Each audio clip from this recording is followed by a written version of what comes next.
ఏంటన్నది ఆవకాయ ఏంటది అమరావతి ఆవకాయ లాస్ట్ కు వాళ్ళకి మిగిలేది ఆవకాయ తొక్కే.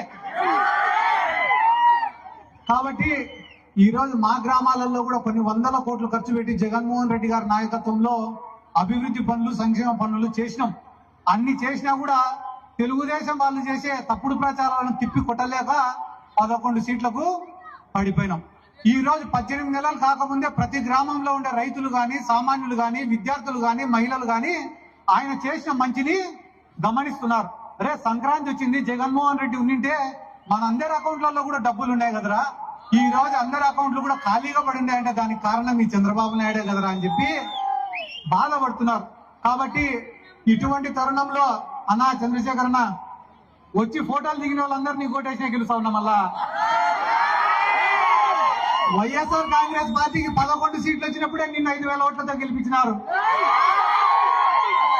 రానున్న ఎన్నికల్లో రిజల్ట్ ఎట్టుంటది అనేది అనవసరం. వైఎస్ఆర్ కాంగ్రెస్ పార్టీ బీఫామ్ తీసుకునే రోజు నీ గెలుపు డిక్లేర్ అయిపోయినట్టనే. నువ్వు బీఫామ్ తీసుకొని టపాసులు రాసుకుంటే పోతుంటివి.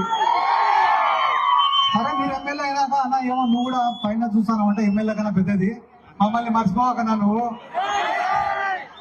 మేమే మా వాళ్ళకి అడుగుతాం, మాకేం అడగం. మేము ఈ రోజు ఇంత ప్రేమగా ఆహ్వానించిన ప్రతి ఒక్కరికి పేరు పేరున నా శిరస్సు వంచి నమస్కారాలు తెలియజేసుకుంటూ ఎల్లప్పుడూ మీ ప్రేమకు రుణపడి ఉండాలని కూడా ఈ సందర్భంగా తెలియజేసుకుంటూ సెలవు తీసుకుంటున్నాను. జై జగన్.